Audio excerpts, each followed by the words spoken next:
चलिए फिर स्टार्ट करते हैं 6 तारीख का पेपर और 6 तारीख का थर्ड शिफ्ट का। ठीक है, ये 42 नंबर का है और इसकी पीडीएफ हमारे टेलीग्राम चैनल पर मिल जाएगी। और आप लोगों की पढ़ाई तो बढ़िया चली रही होगी ना, अच्छे से पढ़ाई करते रहे ना, मन लगा के, नौकरी लेनी ना। बिल्कुल, चलिए फिर स्टार्ट करते हैं बिना देरी किए हुए। एक दुकानदार 1500 में 35 दर्जन पेंसिल खरीद सकता है। उसे 40% का लाभ प्राप्त करने के लिए 125 रुपए में कितनी पेंसिल बेचनी चाहिए? देखो, दर्जन कह रहा था, 35 दर्जन, यानी कि अगर एक पेंसिल का मूल्य निकालें तो हमें 35 गुणे 12 से भाग करना पड़ेगा। ये एक पेंसिल का क्या आ गया? मूल्य आ जाएगा। तो करेंगे 12 एकम 12 हो गया और बचा 3, 12 दूनी 24, 12 पंजे 60 हो गया, 5 दूनी 10, 55 25 हो गया, 5 सत्ते 35, यानी एक पेंसिल का 25/7 क्या है? सीपी है। अब कह रहा 40% का लाभ चाहिए। 40% को 20 दूनी 40, 20 पंजे 100 चाहिए, यानी कि अगर 5 के रुपए की चीज़ है उस पर 2 का लाभ चाहिए, यानी कि 7/5 में हमें बेचनी। 7/5 में हमें बेचनी है तो हमें क्या होगा? हमें प्रॉफिट होगा 40% का। समझ में आ गया? तो 5 रुपए की एक पेंसिल बेचने पर और हमें 125 में बेचनी, कितनी, कै गुना हो रहा है इसका? 25 गुना हो रहा है, तो इसका भी 25 गुना कर देंगे तो 25 पेंसिल बेचनी होंगी। अगला सवाल, एक ठोस घन का संपूर्ण पृष्ठीय क्षेत्रफल इतना है, इसे पिघलाकर 7 सेंटीमीटर त्रिज्या वाला लंबवृत्तीय बेलन बनाया जाता है। बेलन की ऊंचाई कितनी होगी? देखो, 6a² बराबर दिया है 294। समझ में आ गई बात? आनी भी चाहिए। यहां से निकालेंगे तो देखो 6 चौक 24 हो गया, 6 9 में 54, यानी a बराबर कितना आ गया? 7 सेंटीमीटर। अब इसका वॉल्यूम होगा किसके बराबर? बेलन के वॉल्यूम के बराबर, यानी कि पाई r² का मतलब क्या हो गया? 7 गुणे 7 इंटू एच हो गया। ये देखो 2 7 तो यहाँ से चले गए, यहाँ से करेंगे तो एक 7 ऊपर आ जाएगा, नीचे 22 आ जाएगा। ये हो गई एच की वैल्यू, यानी एच बराबर क्या हो गया? 49/22 हो गया। यहाँ से देखो 22 दूनी 44 होता है, फिर 4 बच गया, यानी कि हमें 2 के समथिंग आंसर चाहिए। ठीक, सवाल करते हैं। 14 व्यक्तियों का औसत वजन इतना है। यदि 82 केजी, 75 केजी, x केजी वजन वाले 3 अन्य व्यक्तियों को उनके साथ शामिल किया जाता है तो सभी का औसत इतना बढ़ जाता है, x का मान क्या होगा? देखो, सभी का औसत इतना बढ़ गया। सभी लोग कितने हो गए? 14 ये थे और 3 लोग ये आ गए, यानी कि 17 लोगों में कितना बढ़ गया? 0.5, यानी कि 17 पे ना 85, 8.5 बढ़ गया। अब यहाँ से देखो 76.5 एवरेज था, फिर 82 वाला आया, 75 वाला आया, एक्स वाला आया, हमें नहीं पता कितना लाया, लेकिन एवरेज से कुछ ना कुछ तो या तो कम लाया होगा या ज़्यादा लाया होगा। तो यहाँ से देखो इन दोनों में, देखो ये एवरेज से कितना ज़्यादा लाया? 76 में 6 जोड़ देंगे, यानी कि 5.5 ज़्यादा लाया। ये समझ में आ गई बात? यहाँ से देखो ये कम कितना लाया, ये वाला देखना कम कितना लाया, 76 से 1 घटाना पड़ेगा, यानी कि 1.5 कम लेके आया। तो इन दोनों में देखो, इन दोनों में देखो कितना कम ज़्यादा हुआ। 0 5 से 1 गया, 4 हो गया, यानी कि 4 ज़्यादा हो गया। कितना? 4 ज़्यादा हो गया। हमें टोटल कितना? इतना ज़्यादा चाहिए, यानी कि अभी भी कितने की पूर्ति करनी है? 4.5 की अभी पूर्ति करनी बाकी है। वो किसने की होगी? वो इसने की होगी, यानी कि यहाँ 4.5 ठीक, 5 5 10 की 0 हासिल लगा, 1 हो गया, 7 4 11 के 1 हासिल लगा, 1 हो गया, यानी कि वो तीसरा वाला नंबर कितना है? 81 है। बात समझ गए ना? समझ में नहीं आया होगा, कॉपी पेन लेके बैठना और खुद से लगाने की कोशिश करना, समझना अपने आप आ जाएगा। अगला सवाल करते हैं। एक पंखे को 20% के लाभ पर बेचा जाता है। यदि पंखे के क्रय मूल्य और विक्रय मूल्य दोनों में से 150 कम कर दिया जाता है तो लाभ परसेंटेज 5% अधिक हो जाता है। पंखे का वास्तविक क्रय मूल्य क्या है? देखो, 20% को हम क्या लिख सकते हैं? सबसे पहले ये बता दो, 1/5 लिख सकते हैं, यानी कि 5 से चीज कितनी हो गई? 6 हो गई, यानी कि ये सीपी है, ये एसपी है। अब देखो दूसरी कंडीशन में 5% अधिक हो गया, यानी कि अब कितना हो गया? 25% हो गया। 25% मतलब 25 चौकू 100 होता है, यानी कि 1/4 होता है, यानी कि 4 से कितना हो गया? 5 हो गया। समझ में आ रही बात? तो देखो दोनों से 150 की कमी की है, तो यहाँ से देखो दोनों का हमें क्या करना? रेशियो बराबर रखना है। यहाँ से देखो कितने की कमी हो रही? 1 की। यहाँ से भी 1 की कमी हो रही। ये बन गया तुम्हारा, जैसे आयु वाले सवाल करते हैं वैसे ही बन गया। ठीक है, तो 1 की वैल्यू हमें दी गई थी 150, हमें निकालनी है किसकी? कॉस्ट प्राइस, यानी कि 5 की वैल्यू। तो यहाँ से करेंगे 750 आ जाएगा।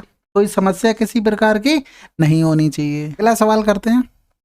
यदि कोई धनराशि चक्रवृद्धि ब्याज की एक निश्चित दर पर 4 वर्षों में स्वयं की इतनी गुनी हो जाती है, वही धनराशि समान ब्याज दर से कितने वर्षों में स्वयं की इतनी गुनी हो जाएगी? देखो यहाँ से 4 वर्षों में कितनी हो रही? 2 एकम 2 और 1 3/2 हो रही। यहाँ से देखो 4 दूनी 8, 1 9/4 हो रहा है। हमने हमेशा ध्यान रखना, मोस्टली क्या होता है इसका यहाँ पर स्क्वायर दिया जाता है या क्यूब दिया जाएगा या पावर 4 दी जाएगी, यही होता है, इसकी पावर वाली चीज़ें होंगी। तो यहाँ पर देखो हम लिख सकते हैं 3/2 की पावर 2 लिख सकते हैं, यानी कि जो समय दिया जाता है उसका इसमें गुणा कर देते हैं। 4 दूनी 8 वर्ष, आंसर आ गया। अगला सवाल, x को प्रत्येक 11, 18, 27, 42 संख्या में जोड़ने पर प्राप्त संख्याएं समानुपाती हैं, तो इसका और इसके बीच का मध्यानुपाती निकालना। देखो नंबर लिखो पहले, 11, 18, 27 और 42। इनमें डिफरेंस कितना है? 11, 7, 18 होता है। इनमें डिफरेंस कितना है? 12 से 7 गया 5 हो गया, और यहाँ से 3 से 2 गया 1 हो गया। अब इसका गुणा इसके फर्स्ट वाले में करते हैं, इसका गुणा इसके फर्स्ट वाले में करते हैं, तो 15, 11 कितना हो गया? 165 हो गया, और 7 7 49 हो गया, 7 दूनी 14 और 4 18 हो गया। समझ में आया? इनका डिफरेंस करते हैं और इनके रेशियो से डिफरेंस का भाग कर देते हैं, यानी कि 8 का भाग कर देंगे। तो यहाँ से देखो 9 से 5 गया कितना बचा? 4, 8 से 6 गया 2 बचा, यानी कि बटे 8, 8 3 24, यानी कि जो x है ना उसकी वैल्यू आ गई 3। अब यहाँ वैल्यू पुट करते हैं, 11x + 3 था, यानी 11 × 3 + 3 हो गया, और 9 × 3 - 2 हो गया। इसका हमें रूट लेना था। मध्यानुपाती सभी को पता होगा, 11 3 33 और 3 36 हो गया, 9 3 27, 27 से 2 गया 25 हो गया। रूट ले लें, आंसर क्या आ गया? 6 × 5, यानी कि 6 पंजे 30, आंसर आ गया। सरल सवाल था ना, बस ये चीज़ आपको पता होनी चाहिए। नहीं पता है तो नोट डाउन करके लिख लेना, कहीं ना कहीं ये बहुत पूछा जाता है। अगला सवाल, 564 को इस प्रकार 2 भागों में विभाजित किया गया है कि पहले भाग के 8वें हिस्से और दूसरे भाग के 5वें हिस्से का अनुपात 5/4 है। दोनों भाग क्रमशः क्या होंगे? देखो पहले भाग का 8वां हिस्सा और दूसरे भाग का 5वां हिस्सा, इनका अनुपात 5/4 था। ये 5 ऊपर चला जाएगा, 8 नीचे आ जाएगा, तो 5 ऊपर जाएगा, 5 से 5 कट गया, 8 नीचे आएगा, तो 4 दूनी 8 हो जाएगा। समझ रहे हो ना बात को, मैं कहना क्या चाह रहा हूँ? तो 4 दूनी 8 हुआ, 2 ऊपर चला गया, यानी कि 2/1 आ गया, यानी कि 3 की वैल्यू जो दी थी वो 564 दी थी। हमें निकालना था, इससे निकालने थे दोनों, 2 का गुणा करेंगे, तो यहाँ से करेंगे 3 एकम 3, 3 अट्ठे 24 हो गया, और 3 अट्ठे 24 हो गया, 2 अट्ठे 16, 2 अट्ठे 16 17 हो गया, 2 एकम 2 1 3, 376। देखो आंसर आ गया। इससे मतलब नहीं, क्योंकि फर्स्ट नंबर पहले पे लिखा होगा, सेकंड नंबर दूसरे पे लिखा होगा। अगला सवाल, एक वस्तु का अंकित मूल्य 250 है, इसे अंकित मूल्य पर 20%, 10%, x% की 3 क्रमिक छूट देने के बाद इतने में बेचा गया है। तो देखो सिंपल सी बात है, अगर तुम्हें डायरेक्ट जैसे इसका लिखना आता हो, एकल छूट कितनी हो जाएगी? तो 20 10 30, 30 में से 2 घटा देंगे तो कितना बचेगा? 28। यानी कि हम डायरेक्ट भी लिख सकते हैं 250 का 28% यानी कि छूट दे दी, तो उसे बेच कितने में रहे हैं? यानी कि 72% में। एक्स वाला भी छोड़ दो, 16470/100 हो गया।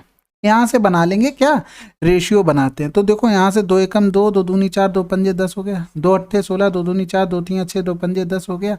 5 से एक बार और काट दो, 5 दूनी 10 हो गया, 55 25 हो गया। यहाँ से करेंगे तो 5 एकम 5, 3 बचा, 5 छक्का 30, 2 बचा, और 5 चौको 20, 3 बचा, 5 सत्ते 35 हो गया। आगे कुछ कटे, 7 2 9 हो गया, 6 1 7, 7 4 11 हो गया, 11 7 18, यानी कि 9 से कट जाएगा, 9 अट्ठे 72 हो गया, और 9 दूनी 18 ज़्यादा हो जाएगा, 9 एकम 9, 7 बचा, 9 अट्ठे 72 हो गया, 9 तीन 27 हो गया। ठीक है, तो 25 अट्ठे 200 हो गया, 183 हो गया। छूट कितने की दे दी? 17 की दे दी। किससे दे दी? 200 से दे दी। गुणे कर देंगे 100, 0 से 0 चला गया, 2 अट्ठे 16 करेंगे, 2 पंजे 10 हो गया, यानी कि 8.5 आंसर आ जाएगा। एक्स की वैल्यू आ गई। अगर नहीं जैसे डायरेक्ट लिखते हो तो ऐसे भी लिख लिया करो, आसान भी रहता है। जैसे मैं डायरेक्ट लिख दिया, ये तो दिखाने के लिए है। देखो 20% छूट का मतलब क्या होता है? 1/5 हो गया, 5 की चीज़ 1 छूट दे देंगे, यानी 4/5। 10% 1/10, यानी 9/10 लिख सकते हैं। इसका रेशियो बना लेते हैं 16470/100। तो 1 0 इससे चला गया, 1 0 इससे चला गया, फिर 9 से काटते तो 9 एकम 9, 7 बचा, 9 अट्ठे 72 हो गया, 2 बचा, 9 तीन 27 हो जाता। और यहाँ देखो 25 चौकू 100, 55 25 कर लो पहले, 5 चौकू 20 हो गया, 200 183। यहाँ से देखो रेशियो बनाने में आसान रहा, क्योंकि यहाँ नंबर अलग अलग लिखे होते हैं। यहाँ क्या होता कि एकदम कैलकुलेशन हो गई बहुत आगे तक की, तो उसमें समझ में नहीं आता, बड़ा नंबर बन जाता किससे कट रहा किससे नहीं कट रहा। यहाँ पर थोड़ा सही कर लेना, फिर ही होगा। ठीक है, अगला सवाल करते हैं। 9600 की धनराशि एक भाग को 8% की दर से, चलो देखो इसी सवाले से पढ़ने की जरूरत नहीं। देखो एक राशि 8% भी दे दी, दूसरी शेष भाग जो बचा होगा वो 10%। टोटल 4 वर्ष में इतना मिला। 10% वाली हमें क्या करना था? अब राशि निकालनी। देखो 4 वर्ष में इतना मिला, तो एक वर्ष में 3500 में 4 का भाग करेंगे, 4 अट्ठे 32 हो गया, 4 सत्ते 28, 4 पंजे 20 हो गया। अगर 8% से एक साल का देखते 9600 पे तो 8 से 48 हो गया, यहाँ से लगातार 8 में 72 4 76 मिलता। अगर 9600 पर 10% करते तो 960 मिलता। तो देखो इसमें एलिगेशन लगा दें, यहाँ से डिफरेंस करेंगे, 10 से 5 गया 5 हो गया, 5 से 7 गया 8 हो गया, और बचा कितना, ठीक है 0 हो जाएगा उधर। तो यहाँ से करेंगे तो 15 से 8 गया 7 बचा, और 6 से 6 गया 0, 8 से 7 गया 1 हो गया। अब कुछ कटने वाला नहीं, टोटल राशि हमारे हिसाब से कितने हुई, 7 5 12 2, हासिल लगा 1 हो गया और 1 हो गया। इसकी वैल्यू दी थी 9600, ठीक है, हमें निकालनी थी 10% वाले की, यानी 107 की वैल्यू।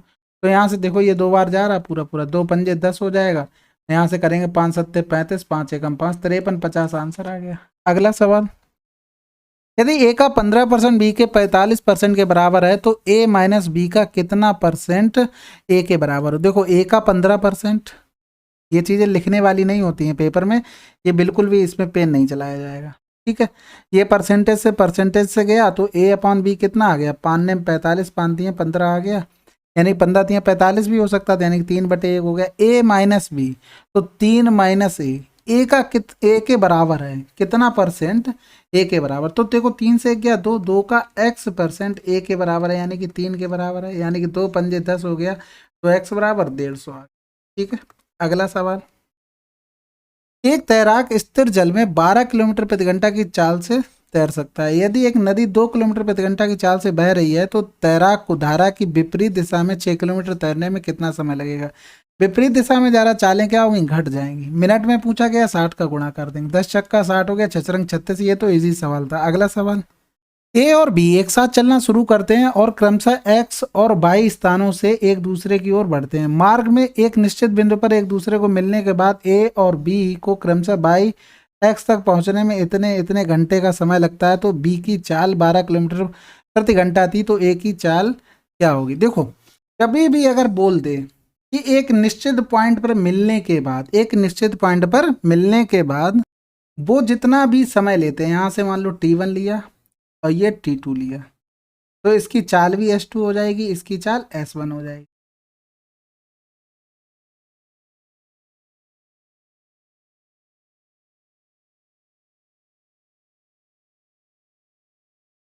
कविता ने 2500 में एक घड़ी खरीदी, इसे 12% की हानि पर बेच दिया।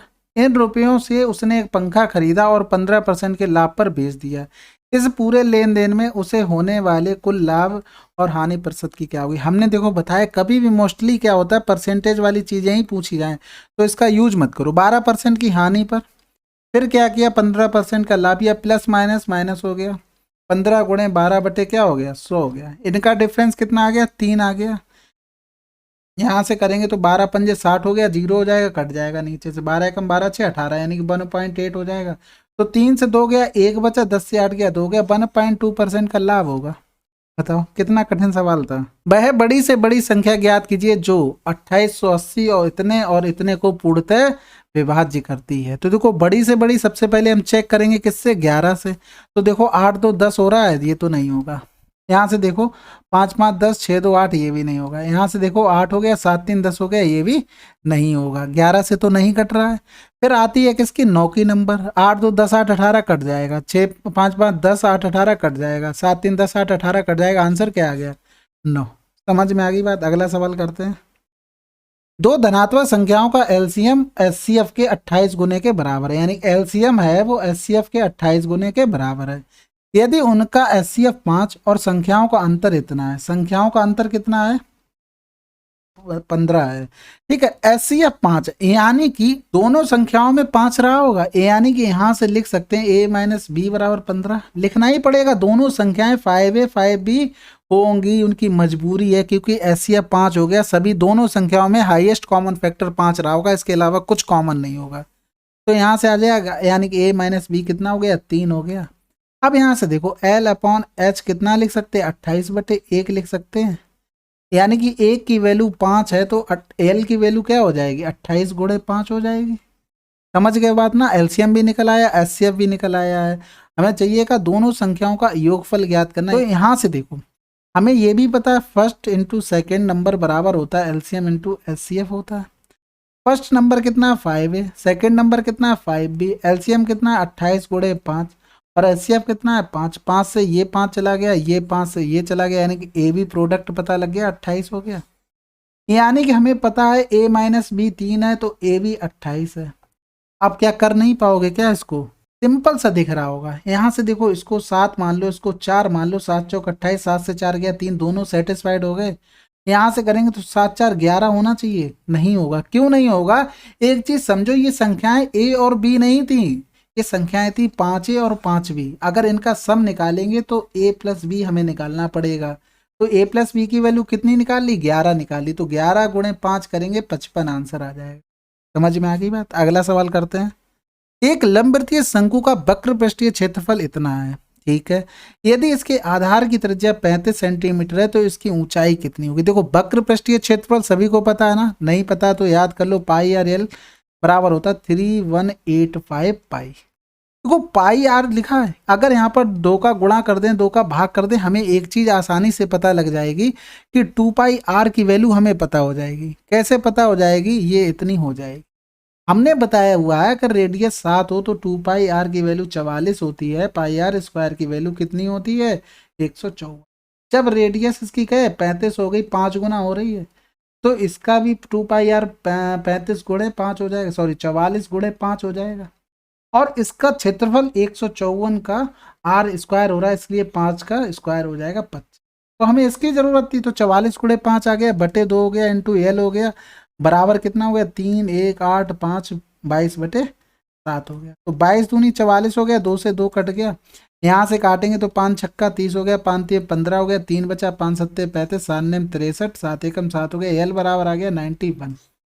समझ में आ गई बात? आनी भी चाहिए, नहीं आएगी तो दिक्कत वाली बात है। अब देखो, यहाँ से शंकु बनाया एक बढ़िया सा, ये शंकु बन गया।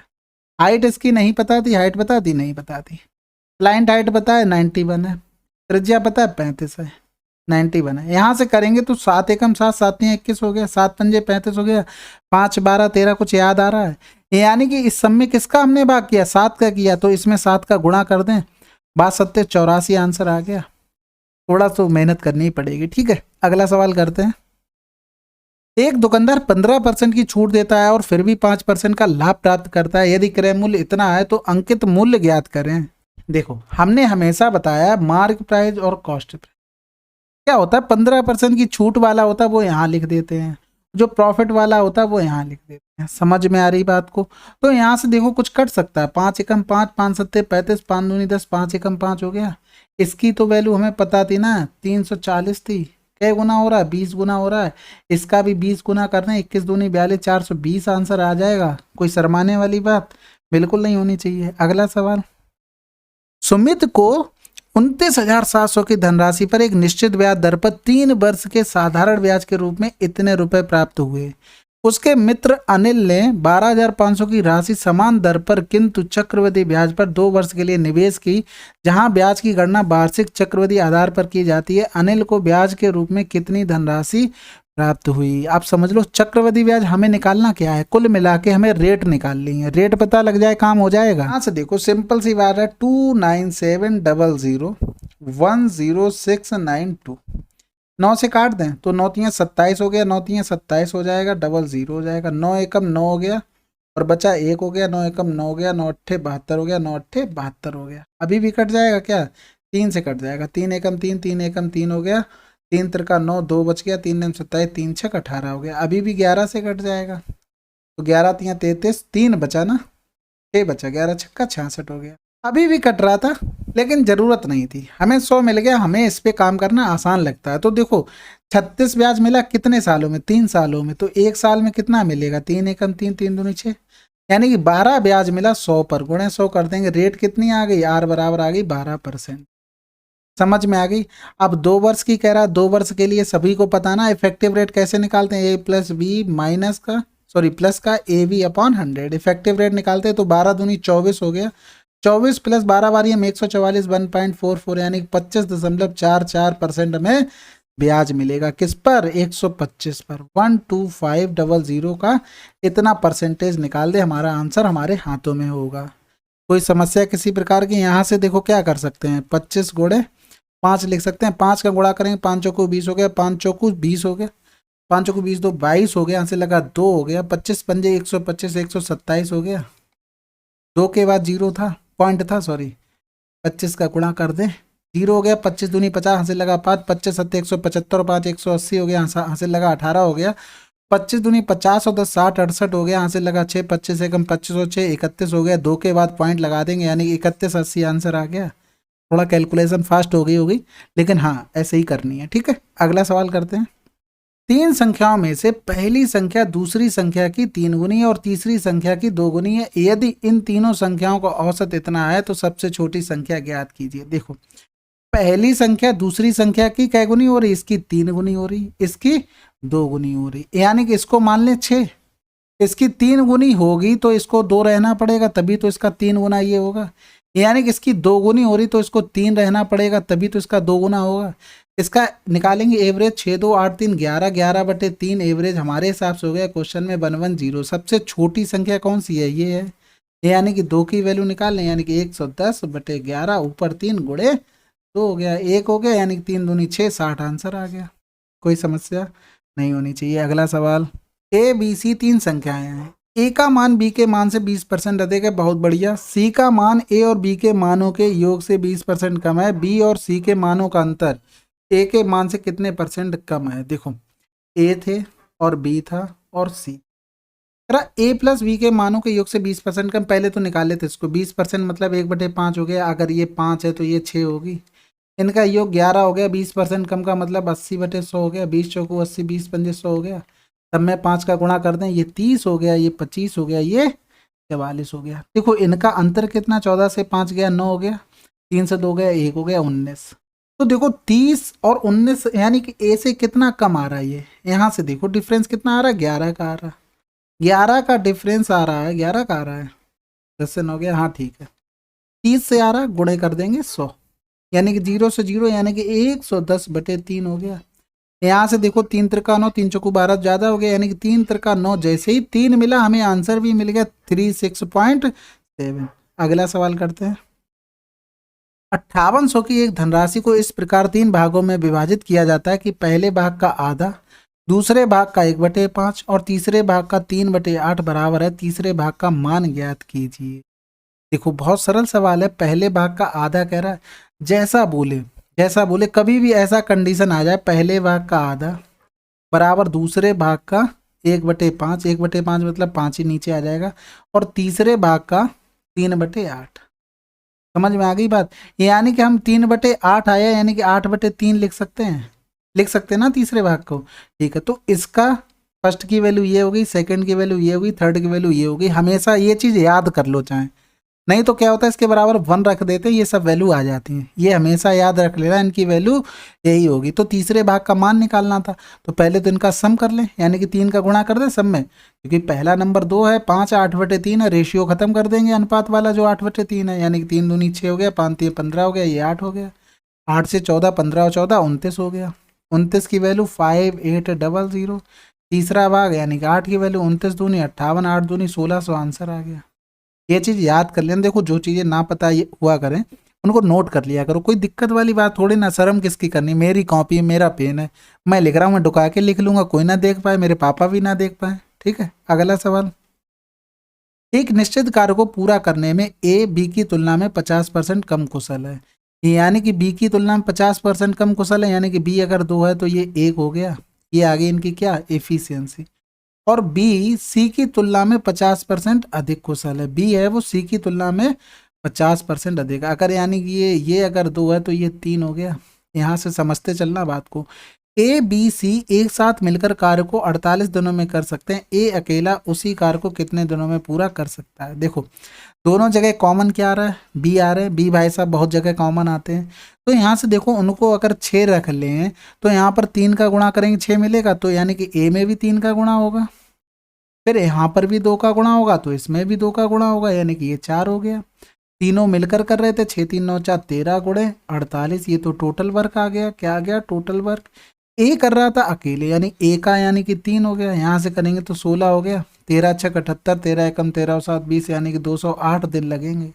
बहुत दिन नहीं लगा रहे हैं ये, समझ लो बात को, इतने दिन में काम होगा, कैसे काम चलेगा। अगली सवाल, देखो सबसे कठिन सवाल यही होते हैं पूरी पेपर के। 2 दूनी 4 हो गया, और कुछ ऑफ तो है नहीं ना, ठीक है। 6 दूनी 12 13/2 प्लस 7 दूनी 14 और 5 19/7 गुणे 14/19 माइनस का 1/2। अब गुणा का साइन करेंगे तो 2 ऊपर चला जाएगा, नीचे तो देखो सिंपल है, 12 से 12 कैंसिल आउट हो जाएगा, बचा दे यानी कि 23 हो गया। ठीक है, यहाँ से देखो 2 से 2 कैंसिल आउट हो गया, 19 से 19 हो गया, 7 दूनी 14 हो गया। ठीक है, तो 13/2 प्लस का 2 माइनस का 1, 2 से 1 गया 1 हो गया, का पूरा सोल्यूशन 1 हो गया, 2 एकम 2 यानी कि 13 2 15/2 हो गया। बटे में क्या था 23, 23 का गुणा कर दें, 23 दूनी 46 यानी कि 15/46 आंसर आ गया। पूरी शिफ्ट के सबसे कठिन सवाल यही होते हैं। और ऐसा नहीं, कुछ लोग तो ऐसे होंगे जैसे ये देखा कि ये तो कर लेंगे, हम आगे बढ़ जाते हैं, पेपर में आते हैं ना प्रैक्टिस ही नहीं की उन पे, तो कर कैसे पाओगे, फिर वहाँ लगते हैं ये बहुत बड़े सवाल है, ये कैसे करें। क्योंकि अभी वो वीडियो सोल्यूशन देख रहे होंगे, जैसे ही देखा उन्होंने ये सवाल आया तुरंत आगे बढ़ गए, अरे यार ये तो बच्चों वाला हम कर ही लेंगे। लेकिन उन्हें ये नहीं पता है, दिमाग से बिल्कुल पैदल हो चुके हैं कि प्रैक्टिस करनी है इनकी। प्रैक्टिस नहीं करोगे तो दिक्कत में आ जाओगे, वहाँ पे भी ये बहुत बड़े सवाल लगने लगते हैं, हाथ नहीं चलते, पैर नहीं चलते हैं। फिर अगला सवाल करते हैं। देखो इसको भी सबसे पहले ऑफ के ऊपर हमला हमेशा की तरह, तो 7/5 यहाँ देखो 7 या 21 हो गया, 10 चौक 40 हो गया। तो इस ब्रैकेट को सॉल्व करेंगे, 7/5 40 ऊपर चला जाएगा, 21 नीचे आ जाएगा। ठीक है, यहाँ से डिवाइड हो गया 4/9 प्लस का 7/16 हो गया। इसको सॉल्व करेंगे सबसे पहले, क्या सबसे पहले डिवाइड ही करना, तो इसे साइन चेंज कर देंगे भाई। 10 दूनी 20 और 21/2 आया, इसकी वैल्यू 21/2 आ गया, यानी कि 2 ऊपर चला जाएगा, 21 नीचे आ जाएगा। गुणे 7 पंदे 35 36/5 हो गया। फिर गुणा करना है 5/12 का। समझ में आ गई बात। यहाँ से करेंगे 7 या 21 हो गया, 5 अट्ठे 40 हो गया, 8/3 हो गया। गुणे का साइन करेंगे तो 9 ऊपर 4 नीचे आ गया, प्लस का। यहाँ से देखो क्या क्या कट रहा है, बिल्कुल काट दो। 2 अट्ठे 16 हो गया, 4 दूनी 8 हो गया, 4 नेम 36 हो गया, 7 या 21 हो गया, 3 तिरका 9 हो गया, यानी कि बचा क्या है यहाँ पर 3/10 बच गया। गुणे 5/12 था, तो देखो यहाँ से 3 चौकू 12 हो गया, 5 दूनी 10 हो गया। यहाँ से करेंगे देखो कुछ कट रहा है, फिर से 4 दूनी 8 हो गया, 3 तिरका 9 हो गया, यानी कि 3 दूनी 6 प्लस का कितना 4/1/8, 8 चंग 48 1 49/8 आंसर आ जाएगा। अगला सवाल, पाइप ए और बी टैंक को 10 घंटे 13 से 1/3 घंटे में भर सकते हैं। पाइप सी एक निकासी पाइप, जब तीनों पाइप एक साथ खोले जाते हैं तो टैंक 8 घंटे में भर जाता है। पाइप सी अकेले टैंक का 25% भाग को कितने घंटे में खाली करेगा। देखो सिंपल सी बात है, ये 10 13 3 39 1 40/3 एफिशिएंसी लेंगे, टोटल वर्क निकाल लेंगे। यहाँ से देखो एफिशिएंसी निकाल रहे हैं, टोटल वर्क कितना आ गया 40 आ गया एलसीएम लेने के बाद। अब वो कह रहा था 8 घंटे में भर जाता है, यानी कि 40/8 करेंगे तो 8 पंजे 40, ये किसकी वैल्यू आई a plus B minus C बराबर 5 आया। ए बी की वैल्यू कितनी है 7 है, माइनस सी बराबर 5, तो सी बराबर कितना आ गया 2। अब टोटल काम 40, इसका 25% का मतलब क्या होता है 1/4, यानी कि 1/4 करेंगे बटे 2 करेंगे, 4 दूनी 8 पंजे 40, 2 कहाँ से आ गया समझ गया ना, सी की इफिशियंसी। तो 5 घंटे लगेंगे। अगला सवाल करते हैं। चलिए 6 तारीख की शिफ्ट 3 आपकी कंप्लीट हो गई है। ठीक है, मिलते हैं अगले वीडियो में, तब तक के लिए जय हिंद जय भारत।